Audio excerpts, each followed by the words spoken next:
Niombe sana viongozi mkasimamie masuala ya ulinzi, usalama, amani na utulivu kwenye maeneo yenu. Mkakutane na wananchi wenu, mkatoe elimu, mkatoe uelewa, mtoe maangalizo na mtoe tahadhari. Wananchi wote waishi kwa upendo, waishi kwa kustahimiliana, waishi kwa umoja wa kitaifa uliojengwa na waasisi wa nchi hii. Kila mmoja awe na uhuru wa kufanya kazi zake bila kubugudhiwa, ili mradi havunji sheria. Lakini kubwa zaidi, kila mmoja ahakikishe anatunza amani katika eneo hilo kwa kushirikiana na wananchi wote. Na katika hili nataka nichukue hatua mahususi kabisa. Nataka kutangaza siku 3 kuanzia kesho tarehe 25, siku 3 za kupokea madukuduku yote, manung'uniko yote, kero yoyote, kutokuridhika kokote kama kupo kwenye makundi yote, makundi ya vijana, makundi ya wakina mama, makundi ya wazee, makundi ya watoto na makundi mengine yote, wakina baba, mtu mmoja mmoja.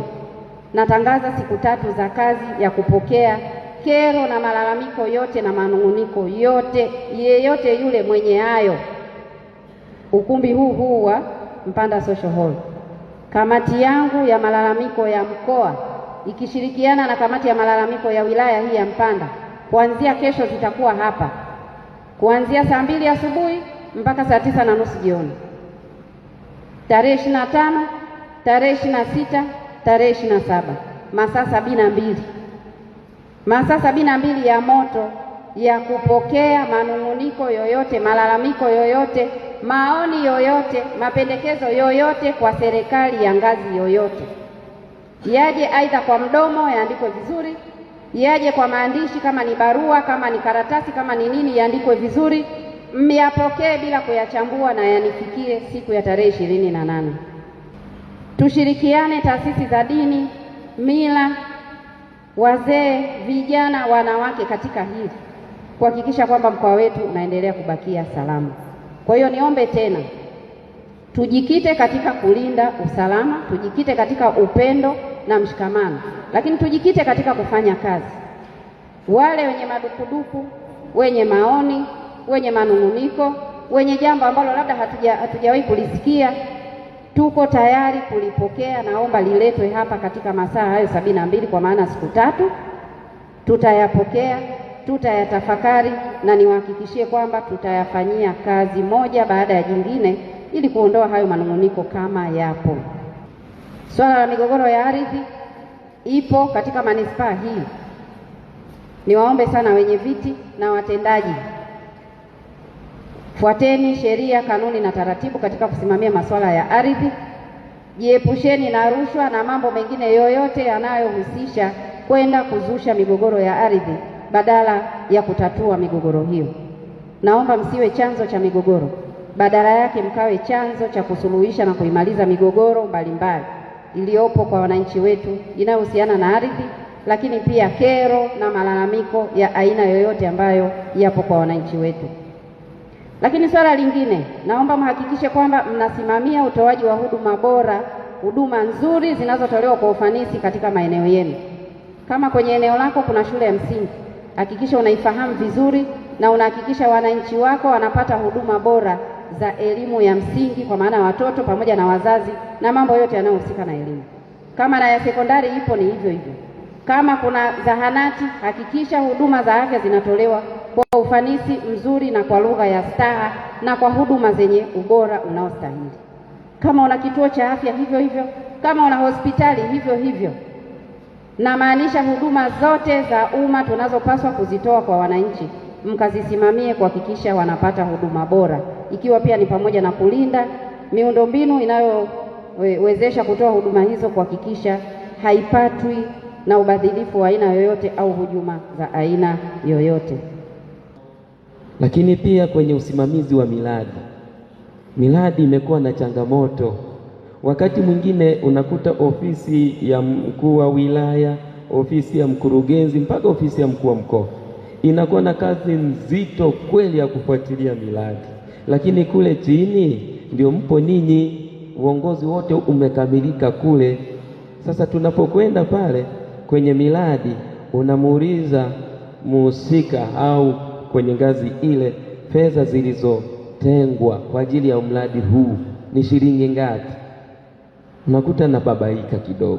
Kumbe litakiwa sasa wewe uelewe, kwa sababu ngazi ya mkoa, ngazi ya wilaya na mkurugenzi ina miradi mingi. Wewe kama ni penye kijiji, ni miradi ipo tu pale, inaweza kukuta pana miradi 4 tu, unaona au katika ngazi ya kata pana miradi michache, ngazi ya tarafa na miradi michache ambayo unatakiwa uisimamie pale. Je, mwenzangu afisa tarafa, unaijua miradi yako kwenye eneo lako yote? Bajeti iliyotengwa kwa ajili ya mradi mmoja mmoja unaijua? Ipo mkononi, hata ukiamka hivi ukiulizwa utajibu. Fedha zilizotolewa mpaka wakati huo zimetolewa ni shilingi ngapi? Mradi umefikia hatua ngapi? Hatua gani? Upo asilimia gani? Changamoto za mradi mpaka sasa ni changamoto zipi? Umezitatua vipi? Zilizoshindikana ni ngapi? Ulizozikatia rufaa ni ngapi? Hayo yote ni mambo yanayohusu usimamizi wa miradi kwenye maeneo hayo. Hivi vikundi vya ulinzi shirikishi ni mradi mojawapo wa polisi jamii. Kwa hiyo vile vikundi vya ulinzi shirikishi kazi yake kubwa ni kuimarisha usalama katika maeneo yale yote, na katika ulinzi shirikishi vile vikundi vinakuwepo chini ya mwenyekiti wa mtaa, mwenyekiti wa kijiji, mtendaji wa mtaa na mtendaji husika, na pamoja na polisi kata ambaye yupo kule anaishi na wananchi. Yeye jukumu lake la polisi kata kuwapa jinsi gani ya ukamataji salama, mikakati yote ile inayopaswa wafanye. Kwa hiyo huyo polisi kata ni jukumu ya kumpa elimu au kumfundisha vitu gani utakavyofanya katika kwenye kuzuia uhalifu katika mkoa wetu huu wa Katavi. Kwa hiyo watapata semina na polisi kata, baadaye wanaingia mitaani, wanaenda doria, wanahakikisha kila eneo lao linakuwa salama, lakini wanakuwa chini ya wenye viti wa mtaa, ndio wanakuwa nao benefit sana.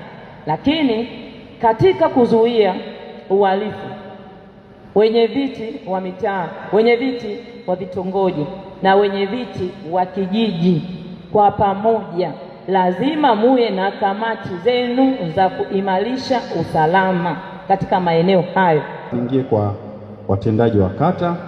Jukumu la kwanza kusimamia masuala ya usalama, kudumisha amani na utulivu kwenye kata yake.